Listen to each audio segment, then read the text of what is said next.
Hi, this is Dr. Frank Chopatini with the Church of Rational Truth.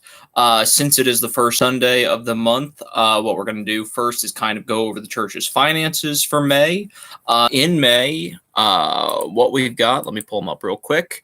We had a total of $1,048 coming in donations. We had $8.01 in passive income that was on our endowment. We didn't have any expenses for the month, which is nice. Let's see. The current assets we have $1,624.86 in equities. When we were compiling this, which was on the 2nd of this month, the funds had $182.13 in cash. I think that's changed because we put more in that into investments. But we had a total assets of $1,806.99 for a total net change of assets of $1,141. So it was a good month. A lot of money came in. If you want to see more in depth in terms of the assets or in terms of the changes, or if you want to see specifically what assets are owned by the endowment, we've got a link on our website that shows you all the stocks and ETFs that we own. For this, what we'll do for next week, we will take suggestions for what possibly we should do with that $8.01. Usually, there's always the option of reinvestment into the endowment, but we're also open to taking other suggestions as long as they go along with our tenants. Big things are we are looking for starting to fund a church, library, things like that go along with pursuing knowledge. So maybe we'll have that on the agenda for next week, but we will see what gets submitted in, and then there will be a vote. So all the members will vote, and we will see what happens with that $8 of passive income. But now that we're done talking about the finances real quick, let's go into our main topic for the day, which is basically we're going to talk about LGBT, homosexuality, and the church's view on that, on whether it is moral, immoral, what is the viewpoint. And really, this for the church's point of view, is a very simple topic. It's not so complicated. I would say largely homosexuality or LGBT lifestyles are not something that are seen as immoral or that should be banned by the church in and of themselves. Like everything, we look at morality as something very relative, very situational. And if you look at most homosexual relationships, it's not something that is necessarily forced on people. It's not something that necessarily, in and of itself, causes harm. Could there be unhealthy and harmful relationships that are homosexual? Absolutely, but just like you could say that with any relationship, so it's not something that's specifically intrinsic to homosexuality. So for the most part, most of those relationships are not seen as causing harm or doing harm. So therefore, they would not be seen as immoral on the whole or grossly. I would say many religions or many religious groups do see homosexuality as a sin. Previously, many civilizations have seen homosexuality as sin or being largely immoral, mostly on the grounds of it being strange or alternative or not what is the norm. Many people arguing that it's against God or causing disease. I would say, or a lot of people would say it's just immoral because of increased promiscuity or perceived sexual perversions in that kind of lifestyle. But in my opinion, and really what is shown is you don't necessarily have to be sexually perverted. The two things are mutually exclusive, or they're not necessarily mutually inclusive. You can be homosexual and not be promiscuous. You could be promiscuous and not be homosexual. They don't really have full overlap. One does not necessarily lead to the other.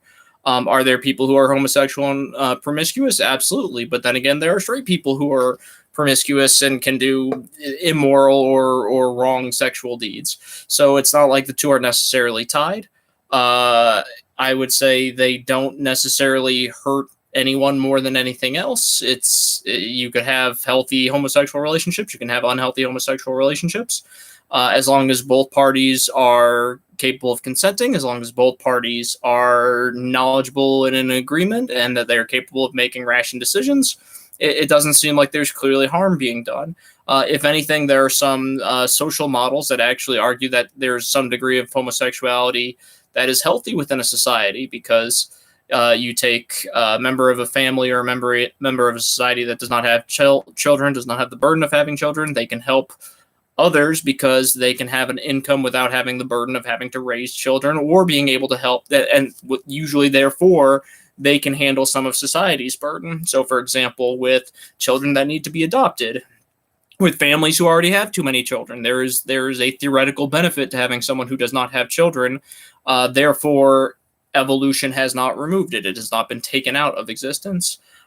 If it was something that was clearly just negative to society, it probably wouldn't exist. Evolution would probably eventually slowly get rid of it over time. But it seems like, if anything, it is something that has continued. It's one where you would think a homosexual relationship that cannot bear children naturally would eventually die out because of evolution. They would not have children. Those genes would not repopulate. So the ones that are if you're going to argue that some homosexuality is genetic or predisposed, you would think that things that would lead to homosexuality would be protected by random chance and evolution. Someone would not be able to have children, so anyone who would be predisposed to being more likely to be homosexual, we would have lineages that did not do that. They would succeed more and they would not exist. Well, that doesn't seem like it's the case, because it seems like just about every society and just about every subculture in the world has a certain percentage of people who are homosexual in it, even the societies that are strongly against homosexuality. So it seems that for whatever reason, it has not been removed despite whatever efforts are taken.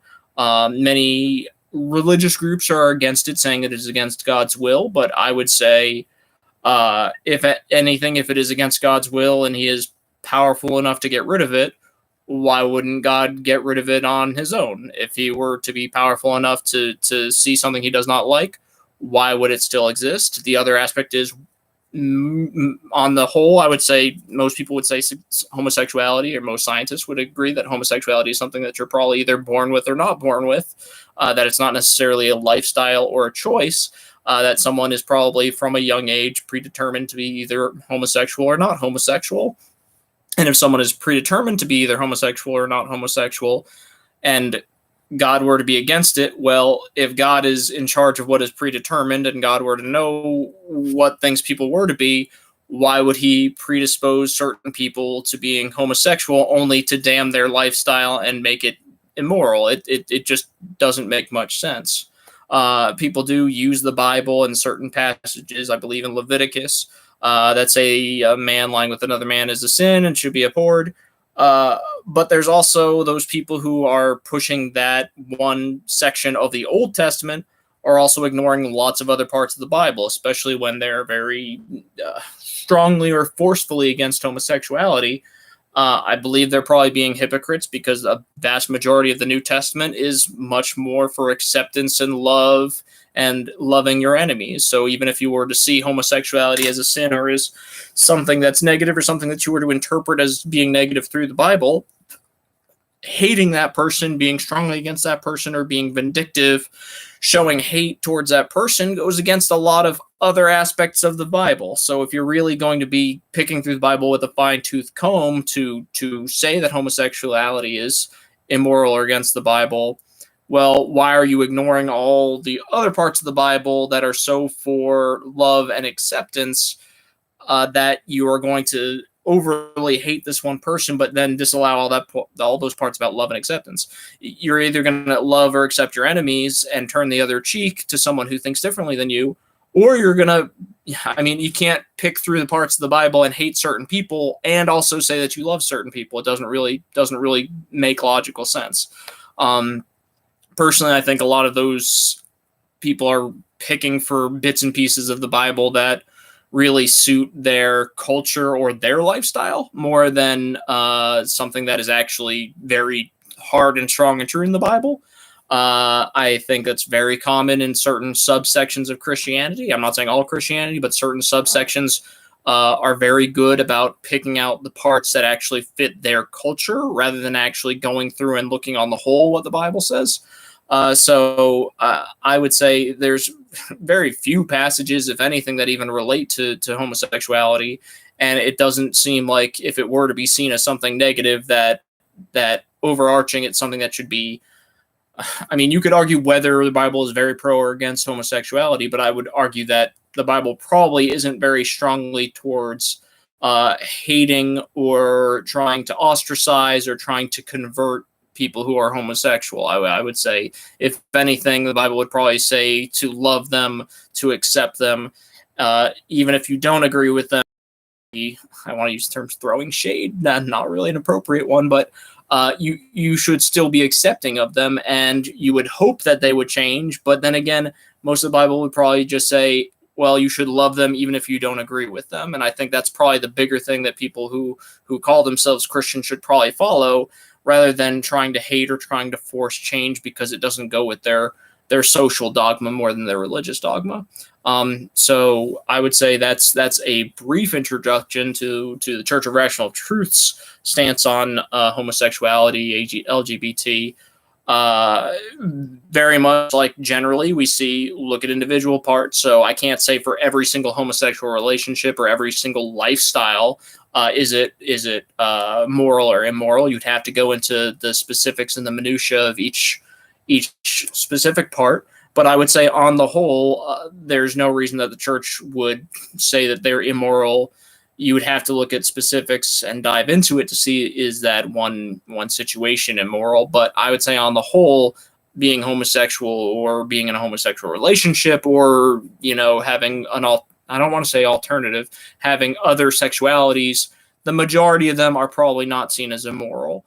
You just always have to look at who is being hurt, what is the net good being done, and the majority, I would say, there's not clear net harm being done. Most of them, there's net benefit or very neutral. So that should wrap it up for this short lecture. Once again, if anybody has any comments, please leave them. If you have anything that you'd like to see in future streams or future talks, please let us know. And hopefully we will talk again next week on a new topic and update everybody on what the theoretical things we can move our passive interest into. Thank you very much. You all have a great day. Bye-bye.